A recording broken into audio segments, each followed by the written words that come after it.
Assalamualaikum warahmatullahi wabarakatuh.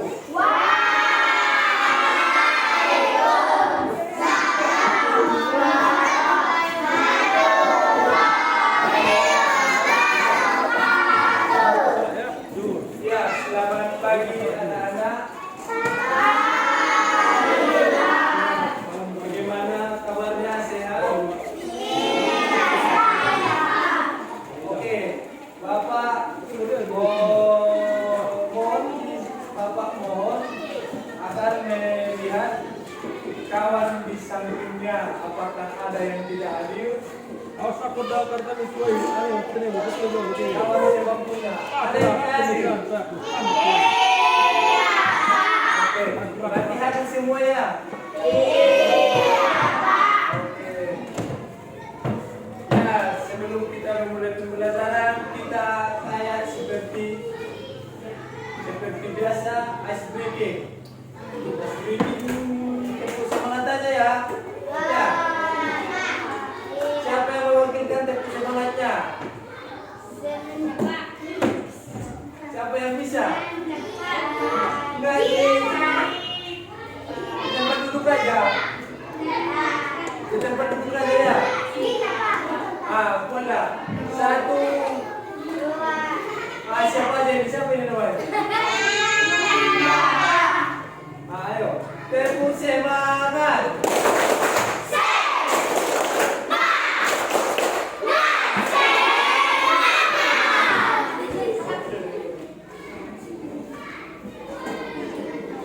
Oke, anak-anak.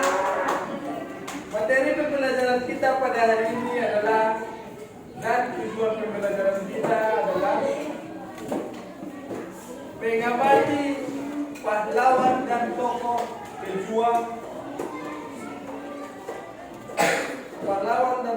pejuang Sumpah Pemuda. Jadi kita akan mengenali tokoh-tokoh pemuda Sumpah Pemuda dan perjuangan tokoh Sumpah Pemuda. Yang pertama, kita memasuki pembelajaran yang pertama. Ada Bapak ingin bertanya kepada anak-anak, apa ada yang mengenal tokoh pejuang Sumpah Pemuda? Ada yang tahu siapa?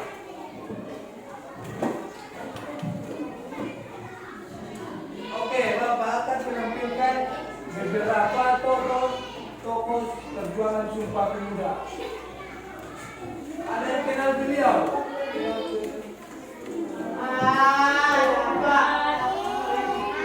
Kamu kenal ini ya? Ini adalah Wage Rudolf Supratman. Yang kedua, Muhammad Yamin. Yang ketiga,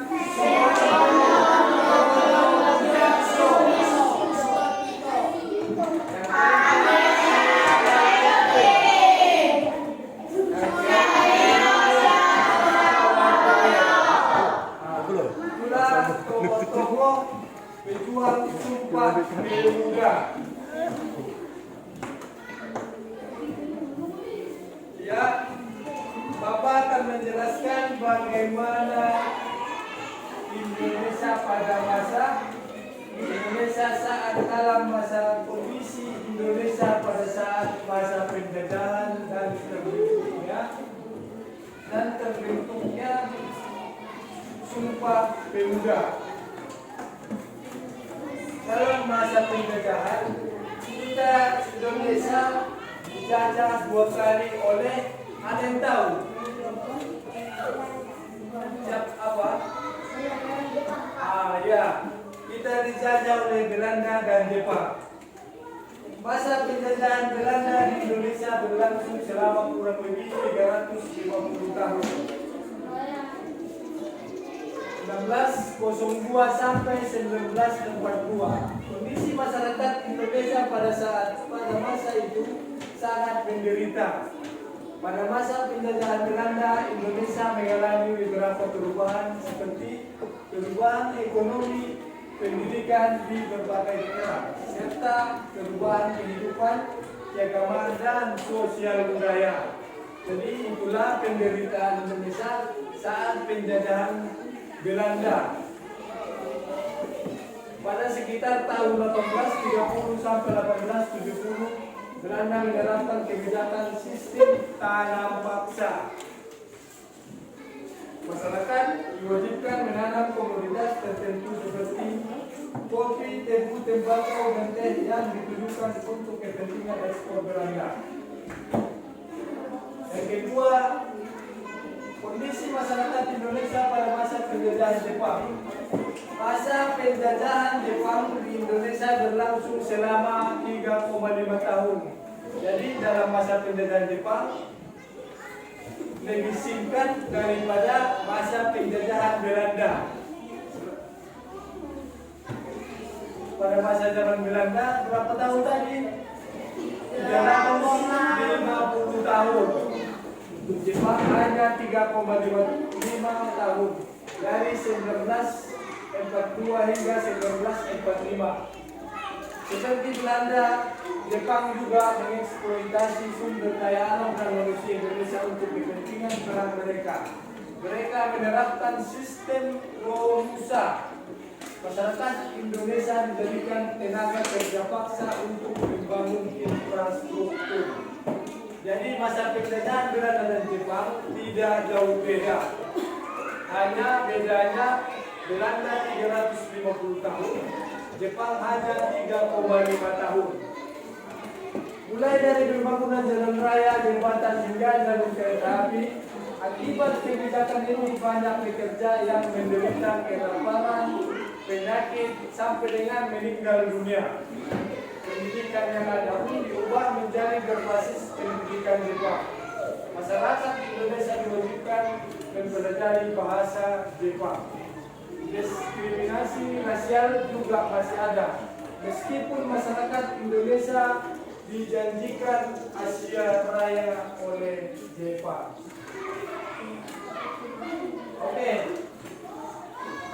Di masa penjajahan inilah Sumpah Pemuda terbentuk. Karena Sumpah Pemuda ini untuk mempertahankan Indonesia dalam kemerdekaan. Proses terbentuknya Sumpah Pemuda diadakan 2 kali kongres, ada 2 kali sidang. Pertama, pada tahun 1926, Kongres Pemuda pertama diadakan di Batavia, yang sekarang di Jakarta, ibu kota Hindia Belanda dulu. Kongres ini tidak menghasilkan keputusan resmi apapun, tetapi menyatakan sebuah gagasan Indonesia yang bersatu. Mimpi kemerdekaan Indonesia mengilhami semua pemuda Indonesia untuk menyatukan upaya mereka dalam memobilisasi organisasi pemuda ke dalam satu forum.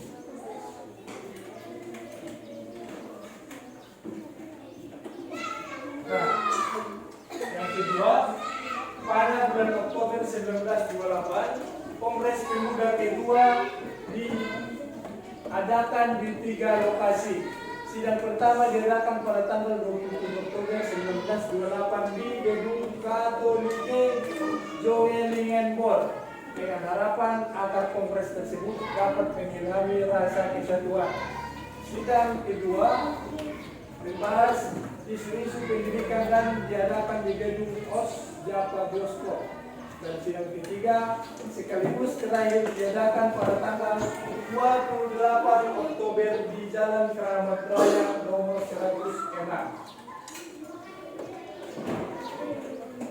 Rumusan Kongres Sumpah Pemuda ditulis oleh Muhammad Yamin pada secari kertas yang disodorkan pada Sugondo ketika Mr. Sunario tengah berpidato pada sesi terakhir Kongres sebagai utusan kepanduan sambil berbisik kepada Sugondo. Jadi rumusan Kongres ini disahkan diadakan pada tanggal 28 Oktober 1928.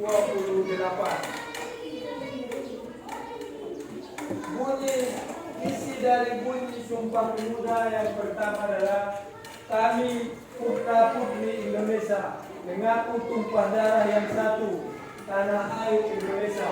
Kedua, kami putra dan putri Indonesia mengaku berbangsa yang satu, bangsa Indonesia. Ketiga, kami putra dan putri Indonesia menjunjung bahasa persatuan bahasa Indonesia.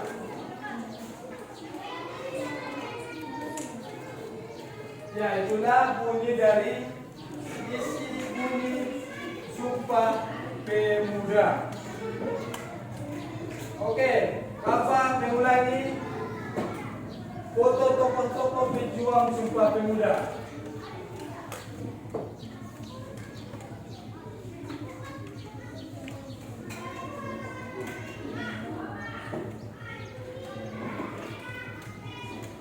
Ini dari siapa?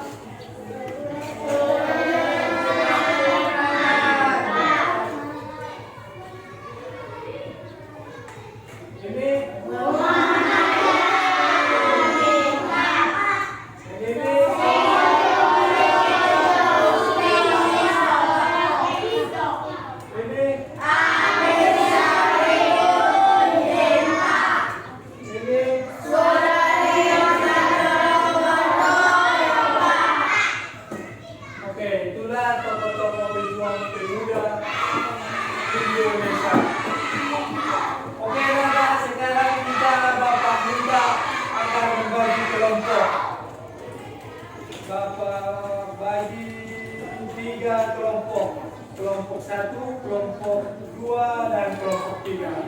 Dan untuk itu mohon dilihat buku pelajarannya untuk didiskusikan dan dipresentasikan di depan kelas. Bapak beri waktu 5 menit. Oke, silakan berdiskusi. Selanjutnya nanti akan dipresentasikan.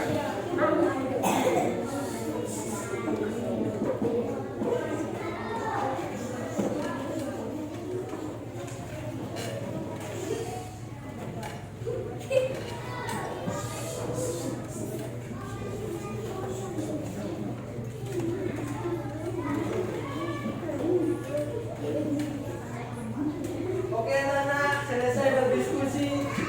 Bapak ingin mempresentasikan, Bapak ingin anak-anak mempresentasikan hasil diskusinya dan memberinya minimal.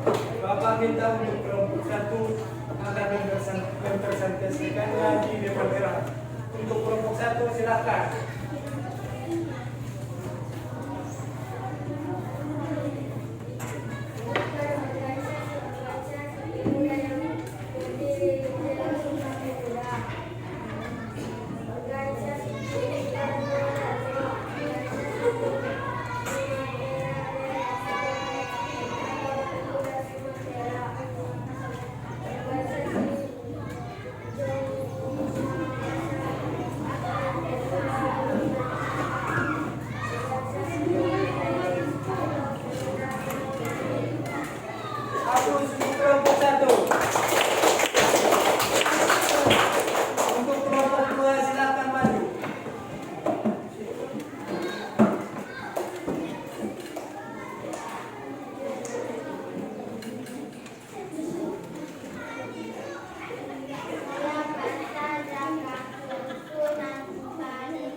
Hapus untuk kelompok 2. Selanjutnya untuk kelompok 3. Silakan maju ke depan. Sumpah Pemuda. 1. Kami putra-putri Indonesia mengaku bersumpah pada satu darah Indonesia. Kami putra-putri Indonesia mengaku bangsa satu, bangsa Indonesia. Kami putra-putri Indonesia mengaku bahasa persatuan bahasa Indonesia.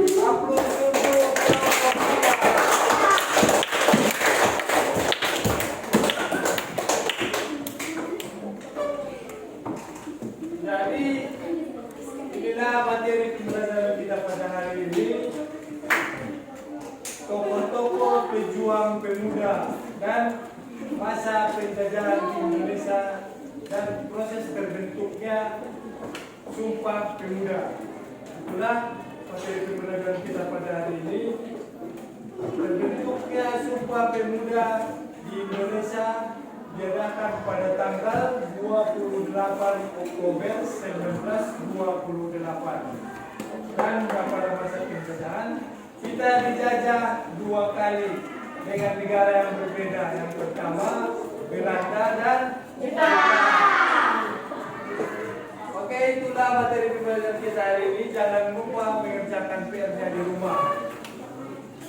Aku rasa sampai di sini materi pembelajaran kita. Assalamualaikum warahmatullahi wabarakatuh.